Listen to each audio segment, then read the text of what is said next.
இன்றே டவுன்லோட் செய்து உங்கள் ஃபேவரட் ஷோக்களை என்ஜாய் பண்ணுங்க. பாட்டி, எதுக்குடி இப்படி கத்திக்கிட்டு இருக்க? எனக்கு தலைவரி ஜடை போடுங்க. ஒரு நிமிஷம் இருமா, நான் ஜுன்னுவ ரெடி பண்ணிட்டு இருக்கேன்ல. ஜுன்னு மட்டும் கிடையாது, நானும் தான் ஸ்கூலுக்கு போகணும். ஜுன்னுவ ரெடி பண்ணதுக்கு அப்புறம் ஒன்னு ரெடி பண்றேன், சரியா? கொஞ்ச நேரம் வெயிட் பண்ணு. அதுக்கப்புறம் நான் ஸ்கூலுக்கு போகும்போது லஞ்ச் டைமே வந்துரும். லக்கி, லக்கி வா, நான் உனக்கு ஜடை போட்டு விடுறேன். தேவையில்லை, என் பொண்ணுக்கு என்னால ஜடை போட முடியும். நீ வா லக்கி.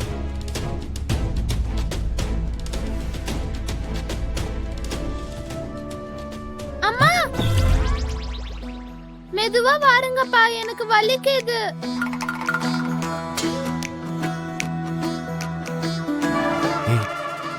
மெதுவா பேசு லக்கி, அவங்க கேட்டுற போறாங்க. உங்களுக்கு ஜடை போட தெரியாதா? ட்ரை பண்ணிட்டு இருக்கேன். சரி, வலிக்காம தலை வாருங்க. நான் ட்ரை பண்றேன், வலிச்சாலும் கொஞ்சம் பொறுத்துக்கோ. அவங்க செய்ய வேண்டிய வேலையை தான்டா செய்யணும். உனக்கு எதுக்கு இதெல்லாம்? எங்க வேலையை நாங்க பாத்துக்கிறோம், உங்க வேலையை நீங்க பாருங்க. தேங்க் காட், மனிஷா வந்துட்டா. மனிஷா, எனக்கு போன் வருது. நீ லக்கிக்கு ஜடை போட்டு விடுறியா? உங்களுக்கு தான் போனே வரலையேப்பா. போட்டன் வே. அது எங்க பிளான் ஜுன்னு. அப்பாக்கு ஜடை போட தெரியாது, அதனாலதான் மனிஷாவை போட சொன்னாரு. ஐய, நீ இப்படிலாம் சொல்லக்கூடாது லக்கி, அப்புறம் அப்பா மானமே போயிடும். மனிஷா, லக்கிக்கு ஜடை போட்டு விடு. ஐயோ, போயும் இவகிட்டயா கேட்கணும்?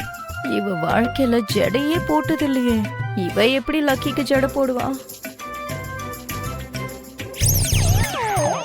மித்ரா, லூஸ் ஆர் தானே? மனிஷா, ஸ்க்ரூ ஏதாவது லூஸ் ஆயிடுச்சா? ஸ்கூலுக்கு பசங்க தலையை விரிச்சு போட்டுக்கிட்டா போவாங்க.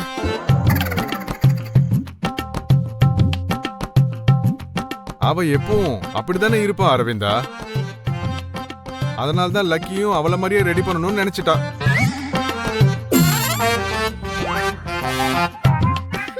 ஐயோ, யாராவது ஒருத்தங்க ஜடை போட்டு விடுங்க, எனக்கு டைம் ஆகுது, நான் போகணும். இன்னும் நான் டிஃபன் கூட சாப்பிடல. மனிஷா, சீக்கிரம் போட்டு விடு. சரி. அப்பா, மனிஷாக்கு நீங்களே எவ்வளவோ பெட்டர்.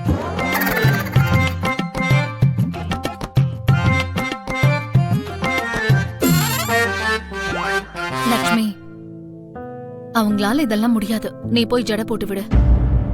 அம்மா, லக்கி டென்ஷன் ஆகிட்டு இருக்கா, நீங்க போய் ஜடை போட்டு விடுங்க. லட்சுமி, சித்தி, நீங்க போட்டு விடுங்க.